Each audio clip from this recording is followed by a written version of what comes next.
It had different colorations to it.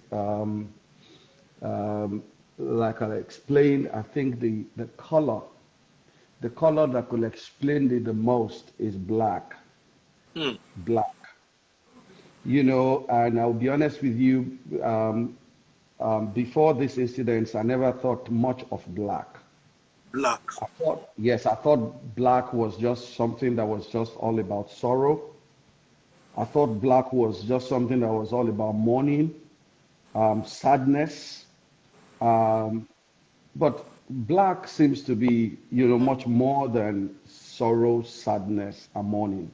Even though in the last 3 weeks we've had to go through a season of sorrow, sadness, and mourning for the sake of the people who died, for the sake of the things we saw on the street of our nation, um, the brutality as expressed that by those who had been suffering in silence, who didn't speak up about what the SARS had been doing to them. But beyond that, I also saw uh, part of the traits of black is strength. I never knew, but black also depicts strength. So we saw in a group of people, for once in our nation, at least in 30 decades, or rather in 3 decades, in about 30 years, we saw a group of people who showed strength in coming out and asking for what they believe that is their right. I'm talking about the youth. That's part of what we have seen in the last 3 weeks in this country. We have also seen for once the government also saying, oh, we have heard you and we are going to do something about this and we are going to do it. We are going to start to do it now. All of this wrapped up in one. The last 3 weeks has been so um, like I said, had different colorations to it. So you couldn't say. Um, I think it's a good step forward, irrespective of the lives that were lost for the sake of our nation. Okay. Do you think it was a good thing for uh, the protest to have been, brought forward in terms of the reasons for it? And do you also think that the response from government was appropriate or inappropriate? Ah, well, number one, the protest teaches us that as long as poverty, injustice, and gross inequality exist in our nation, none of us can truly have rest. Nelson Mandela has said this about South Africa, and I think this is bringing it home. This is true for Nigeria. So I would say, as long as on our street we have poverty like we have it, injustice as we have it, and gross inequality amongst the citizens of this country, such a protest could be justified, even though it should have come with a better strategy, better purpose, and clarity. And for the government, yes, the government did respond in the way that government has never responded in this country for decades. But yet, I think government could have done far, far, far better than what the government has done. So what are the lessons that you want us to learn from the whole experience? Um, like I said, we should expect protest on our streets if we continue to have poverty, injustice, and inequality. Number two, we should understand that a promise is a debt. A promise is a debt. Every 4 years, political parties and their candidates and aspirants, they begin to hold political rallies all over the country, making promises. Half of these promises were not kept, and the citizens had to live by it. This protest has come to show us that when you make a promise as a political candidate, when you make a promise as someone who wants to occupy a seat in government, then you've got to realize that your promise is a debt. Because there could be some people that will show up around the corner, in front of your office, in front of your house, demanding for the promise that you made. Number 3, promises. Not only that it is a debt, this teaches us that promises are to be kept. Not only that it's a debt, there are certain debts you owe and you intend not to keep. But these youth have come out and said, look, I'm going to mean it. These are right. You have to keep it. So even when the government did say that we're going to do this, we have received your 5 for 5, and we are going to do something about it, this guy says, no, we want to see it done. We want enough of promises. We want action. We want action. So I think this is a lesson for us to learn about the promises we make, even as people in authority or those who desire to occupy government position. Number 4, promises are to be kept, even when it's hard. One of the things this particular government is known for from day one is talking to us about how Nigeria is broke, how, things are tough and all of that. But you made promises. You made promises that you were going to give good roads, good infrastructure. You made promises that you're going to give good education. You made promises on medical facilities. You made promises on jobs for the youth. You made promises for that you will give appointments to the youth. Even when it's hard, promises are still to be kept, because now we know that there could be a generation who will not sit around to just have excuses. So our government will have to understand how to perform even in tough time, because there will be a people who would not want to take no for an answer. And come to think about it, if you couldn't get the job done, then why don't you just leave? If you can't keep your promise, if it's too hard for you to keep the promise, why don't you give someone else the opportunity to try and see if they can keep the promise? You can't keep a promise. You get there and you say it's hard to fulfill the promise, and you still sit there. That is judging the people inappropriately. Number 5, protest that we have seen, in my own judgment, is an effective way to remind our politicians that the promises they made, just in case they have forgotten the promises they made. So there is a place for protest in democracy, just in case they forgot that they made those promises. So these guys have come on the street and they have said, you have promised to protect us as citizens. You have promised to give justice when injustice is meted against us. None of these things have we seen. So this protest has come, and all of a sudden, the response of the government was as if the government forgot all along that they even made those promises. Because as soon as these protesters got on the street, the government said, hey, we'll do it. The one we can do now, we'll do it now. That tells me that it's not as if they couldn't have done it. They must have forgotten that they made those promises. We've also learned as well, number 6, that prosperity is not the right of a few. Prosperity is the right of all. Ziegler had said prosperity are basically the same all over the world. Everyone wants the same thing. They want to be happy, want to be healthy, to be at least reasonably prosperous, and to be secure. So these youth have come out to say that the issue of security is not just going to be for a few in this country.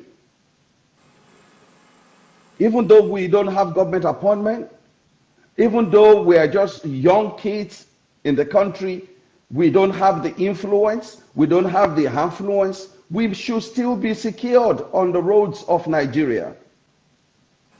We should still be happy in this country. We should still have entitlement to good health services in this country. We have a right to want to be prosperous. We want to be able to do our businesses. We want to be able to drive the cars that we can afford, that we want to drive. We've not been scared on the street about somebody pulling them up and taking their phone and leading them to some cash point to withdraw their money from them. They're saying they have a right to live and not be killed by the people who are protecting the rich, that they should also protect them as well. And for us to suddenly have that awareness in this country, sir, that everyone believes that prosperity is the right of all, is a huge achievement. This is what we have been saying as pastors. Some of us have been tagged and labeled prosperity preacher. And what's our offense? Our offense is the fact that we're saying to everybody that God has made both rich and poor, but God did not make anyone poor. Everyone has a right to prosper. Now, the youth have helped us to echo that message that we've been preaching on the pulpit for decades. To say that we also have a right to prosper in this country. We have a right to express our talents and our gifts. That should be a fair playing field given to us. Number 7, this protest has taught us, particularly when we look at it from the crisis perspective of it, he has taught us that poverty is the parent of revolution and crime. Aristotle, the great Greek philosopher, had said this, only if we had paid attention. Keeping a huge group of the citizens of a nation poor, no matter how much we resist it. This shows us that if we don't fix it, if we don't do something about it, and do something about it as quickly as possible, we may be inviting what we did not envisage, what we did not call for.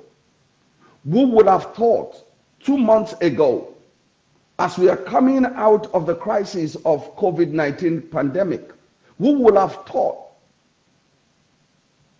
that our youth will ground the economy of the nation? Who would have thought that our youth would decide that enough is enough, that they will stay on the street as long as it takes them for things to change in their country? So this tells us that government needs to do something quickly about the poverty situation in the country. Number 8, Dr. Wes Stafford, the President Emeritus of Compassion International, said the opposite of poverty is not wealth. The opposite of poverty is enough. The youth have come out. They were not even asking to be given position in government. They had come out. They were not asking that government should give them contracts. They had come out. They were not asking for government to give them welfare funds. That's not what they were asking for. They were simply asking for something that was just going to be enough for them. Education that would be enough for them. Health facility that would just be enough for them. Knowing fully well that our education system is nothing to write home about, they are saying that in the budget, just apportion enough for a standard education system, apportion enough for medical facility. They were just asking for enough. So if the government had been thinking about having to make every citizen wealthy, maybe that's the reason for the retardation in our government.